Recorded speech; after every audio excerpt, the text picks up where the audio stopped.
Tu renouvelleras la face de la terre. Tu renouvelleras la face de mon cœur. Tu renouvelleras la face de ma famille. Tu renouvelleras toute ma vie. Tu renouvelles par le Saint-Esprit. Tout est renouvelé.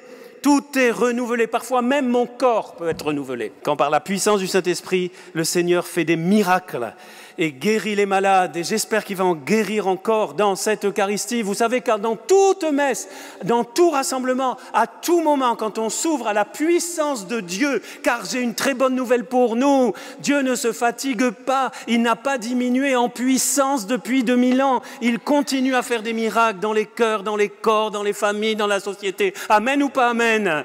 Vous êtes là, je vous sens, vous êtes là. Vous êtes là.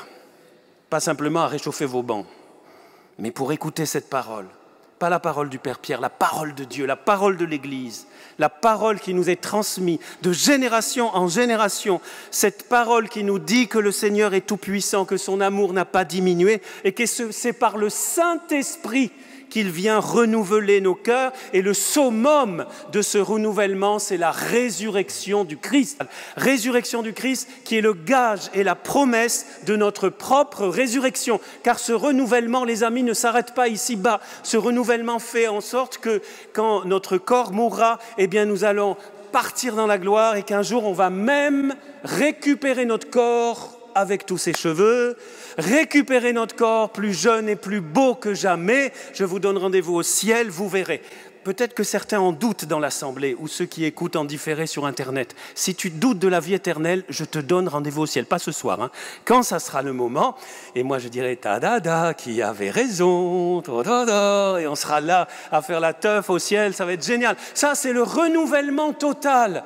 Et ce renouvellement est progressif. Bien sûr, cela n'empêche pas les épreuves, les maladies, les problèmes, mais justement, au cœur de notre vie la plus humaine, dans notre pâte humaine, impastati, comme on dit en italien, dans cette glaise humaine, eh bien, le Saint-Esprit vient et renouvelle et redécouvrir le rôle essentiel de la personne du Saint-Esprit dans la vie de l'Église. Il est l'âme de l'Église, on l'appelle l'âme de l'Église, et donc dans notre propre vie. Le rôle, la place, la mission essentielle, j'ai bien dit, de la personne, souligné 3 fois, fluo, blanc, rouge, vert, jaune.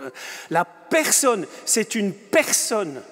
C'est pas un courant d'air, c'est pas un fluide, c'est pas une circulation seulement d'amour entre le Père et le Fils, parce qu'à ce moment-là, il n'y aurait que 2 personnes dans la Trinité. Il y a 3 personnes dans la Trinité. Amen ou pas amen? Si vous ne croyez pas, je vous attends à la sortie, on va en parler. Il y a 3 personnes de la Trinité, 3, et la 3e n'est pas la dernière. Quand on dit 1, 2, 3, souvent nous on pense 3e, donc c'est peut-être aussi un peu pour ça qu'il n'est pas assez honoré, assez aimé, assez accueilli. Bienheureuse Pentecôte qui ne s'arrête pas à un simple événement, enfin un simple, je me corrige, un événement fantastique dont on a entendu le récit dans la première lecture, la Pentecôte à Jérusalem, avec toutes ces nations qui étaient rassemblées. Bienheureuse Pentecôte qui ne s'est pas arrêtée il y a 2000 ans. Et là encore, nous avons une autre raison pour laquelle le Saint-Esprit n'est pas assez aimé, pas assez prié, pas assez accueilli, parce qu'on le relègue à la Pentecôte historique. Et c'est une très grave erreur. C'est ni théologique, ni catholique, ni chrétien. La Pentecôte, on ne doit pas la reléguer à l'événement. Aujourd'hui, on n'est pas là pour la flamme du souvenir. Le souvenir de la Pentecôte il y a 2000 ans. Non! La Pentecôte continue. La Pentecôte est permanente. Nous sommes des fidèles de Pentecôte. L'Église est l'Église de Pentecôte. C'est-à-dire qu'à partir du moment où Jésus est parti et a envoyé l'Esprit Saint, ce souffle, cette Pentecôte, c'est pas moi qui le dis, j'ai pas le temps de vous faire un enseignement sur la Pentecôte, mais allez voir Jean-Paul II, Jean 23, Jean-Paul Ier, il a eu qu'un mois, il en a très peu parlé, mais voilà, Benoît XVI et aujourd'hui François, qui nous le disent et nous le redisent. Nous sommes, Jean-Paul II disait, l'Église est encore au cénacle, on est encore au cénacle, mais plus le cénacle fermé, avec les gens qui ont peur dedans, le cénacle ouvert, le cénacle de la mission. Bienheureuse Pentecôte qui continue et continuera jusqu'à la fin des temps, jusqu'à la venue de Jésus dans la gloire, ce qu'on appelle la parousie. Le Saint-Esprit, justement, nous accompagne pendant ce temps Et pendant notre pèlerinage, le pèlerinage de toute l'Église jusqu'à la fin des temps, et mon pèlerinage personnel dans ma vie, il est là tous les jours. Je suis en train de faire tout ce que je peux, Seigneur, aide-moi, pour vous faire aimer le Saint-Esprit, qui est trop génial. Saint-Esprit, trop génial. Saint-Esprit qu'on connaît si peu, c'est pas moi qui le dis, c'est le pape Benoît XVI. Grâce à la redécouverte de ce Saint-Esprit qui vient vous réchauffer, qui vient... Moi, je me souviens quand j'ai vécu cette effusion du Saint-Esprit, avant la messe, ça me barbait. J'en avais ras-le-bol de la messe, je ne serais plus allé à la messe. Eh bien, à partir du jour au lendemain, mais la messe, j'y cours. La messe, tous les soirs, je me dis, quand est-ce que je vais avoir la messe demain? La messe, c'est fantastique. Même si le prêtre prêche mal, même si le prêtre, comme le Père Pierre, vous en schtroumpfe avec des homélies de 20 minutes, mais je sais qu'il y a Jésus. Et ça, c'est la messe. C'est génial. Mais ça, c'est le Saint-Esprit. Le Saint-Esprit vous renouvelle, vous donne envie d'ouvrir la parole. Ça ne veut pas dire que c'est facile, hein, mais vous donne envie. Il rallume le feu. Ça, c'est avec ses charismes. Parler en langue. Moi, j'espère qu'un jour, dans la cathédrale, nous chanterons en langue. C'est hyper tradit, encouragé par l'Église. Ça vient des apôtres. Si nous vivons par l'Esprit, marchons aussi dans l'Esprit, selon l'Esprit. Et le dernier mot, il veut dire marcher droit, marcher en rang, marcher presque militaire. C'est un verbe qui dit, il te faut ta décision. C'est pas, ouais, je marche... Non, je suis décidé, je marche, j'avance, je veux vivre selon l'Esprit. Je ne laisse pas la chair me guider, je ne laisse pas l'esprit du monde voler ma joie. J'accueille le Saint-Esprit, je suis un pauvre, j'ai besoin de toi, Saint-Esprit. Tous les matins, je te mendie, viens, Ruach HaKodesh. En hébreu, c'est l'esprit de sainteté. Si vous voulez être saint, et j'espère que vous voulez l'être, parce que c'est la vocation de tout être humain, c'est le bonheur, la sainteté, c'est le Saint-Esprit qui nous fait saints. J'aime beaucoup l'hébreu qui dit, on ne dit pas l'Esprit Saint, c'est pas Ruach Kadosh, Kdosha, parce que c'est féminin, Ruach. C'est pas Ruach Kdosha. C'est Ruach HaKodesh, l'esprit de sainteté, le souffle de sainteté qui petit à petit te transforme et permet qu'il y ait un avant et un après. Les amis, il est possible que certains soient entrés dans cette église. Ouais, c'est la Pentecôte, il faut que j'aille à la messe. Bravo, hein, de vous être levés ce matin. Et puis peut-être qu'en ce moment, tout à l'heure, au moment de la consécration, à tout moment, vous allez peut-être ressentir, parce que parfois le Saint-Esprit fait ressentir sa présence, un peu quand on est amoureux. Je pense qu'il y a des amoureux dans l'assemblée. Quand vous êtes tombé amoureux de votre future femme, ou « ouais, je t'aime »,« ouais, bon ». Moi, ça m'est arrivé de demander à des fiancés « est-ce que vous vous aimez ?» Ah, on ne s'est pas posé la question. Non mais, aujourd'hui, on s'est mis ensemble. C'est ce qu'on dit aujourd'hui, on s'est mis ensemble. Tu t'es mis ensemble, pourquoi? Ah oui, tu l'aimes? Ouais, pour l'instant, quoi. Ouais. Jésus prend pitié. Voilà. Non, quand tu tombes amoureux, ça chauffe. Hein. Moi, je ne vais pas vous raconter ma vie, mais à 16 ans, j'ai eu ma première expérience de vrai, avant l'ordination. Mais ça...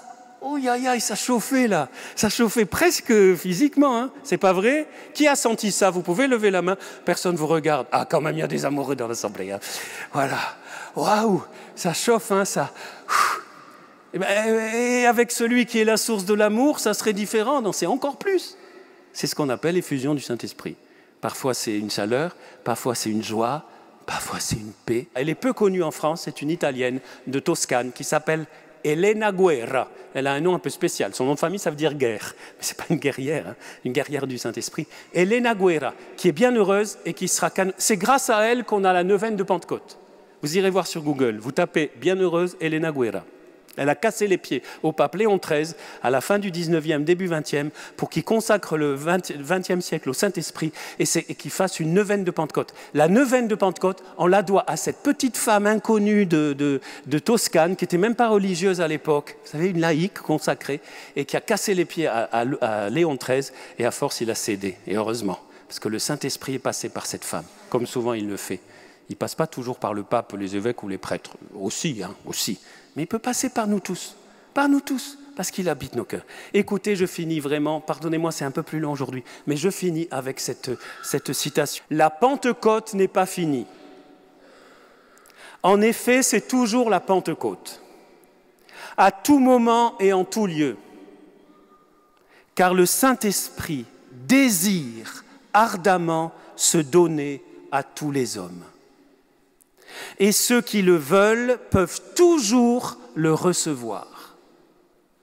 Nous n'avons donc rien à envier aux apôtres ni aux premiers croyants. Nous avons seulement à nous disposer, comme eux, pour bien le recevoir, et il viendra en nous de la même manière qu'il l'a fait pour eux. Le Saint-Esprit désire se donner. Ceux qui désirent plus de Saint-Esprit, je vous invite à fermer les yeux, ceux qui le veulent. Au moins, vous ne regardez pas à droite, à gauche. Car le Saint-Esprit se donne souvent comme une brise légère. À l'intérieur, ce n'est pas un truc psy. Il est là, il est toujours avec nous. Aussi, Saint-Esprit, regarde, je t'en supplie, le cœur de tes fidèles qui t'attendent, qui ont besoin de toi, qui croient en toi avec le Père et le Fils, qui te donnent même adoration et même gloire. Souffle sur nous, Saint-Esprit, souffle dans nos cœurs en cette messe, en cette fête, demain, après-demain et chaque jour. Nous te connaissons si peu. Manifeste ta présence pour que nous suivions Jésus davantage encore et que nous ayons la force, le courage et l'audace de témoigner de Jésus d'une façon ou d'une autre dans notre vie quotidienne. Souffle sur nous, Saint-Esprit, guéris ce qui est blessé, fortifie ce qui est faible, relève ce qui est abattu, réchauffe ce qui est froid. Donne à chacun ce qu'il lui faut. Réveille les dons, les charismes, les fruits de ta présence dans le cœur de chacun et chacune d'entre nous et au-delà même de cette cathédrale. Souffle sur tous ceux que nous te confions, que nous aimons.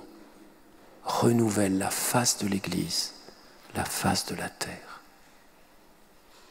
Toi qui vis et règnes avec le Père et le Fils, pour les siècles des siècles. Amen.